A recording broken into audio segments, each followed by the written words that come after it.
হুম এই যে যে ঝিঙ্গে দেখতেছেন আমার হাতে, এই ঝিঙ্গেগুলো আমি কেটে নিচ্ছি।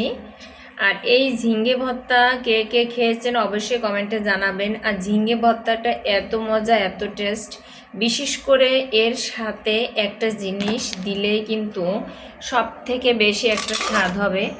এই যে আমি কাইটা এখানে রাখতেছি ভর্তা করার জন্য, তাহলে আমার সাথেই থাকুন। এখানে আমি লবণ, হলুদ, কাঁচামরিচ দিয়ে এটাকে ভালোভাবে সেদ্ধ করে নিতে হবে। এবার ঢেকে দিলাম আমি। এই যে আমার মালঞ্চ বা ঝিঙ্গে যেটা বলেন, এটা কিন্তু আমি এখন এই নরম করে নেব, গলিয়ে নেব, তারপর আমি নামিয়ে নেব। এই যে এর ভিতর চিংড়ি মাছ দেবেন, আমি রসুন কুচি, পেঁয়াজ কুচি এর ভিতর দিয়ে দিচ্ছি। এখানে যদি আপনি আপনার ভালো ফ্লেভারের জন্য আপনি একটি শুকনো মরিচ অ্যাড করতে পারেন।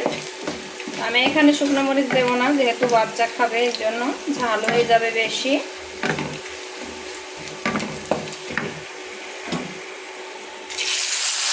আমি ঢেলে দিলাম।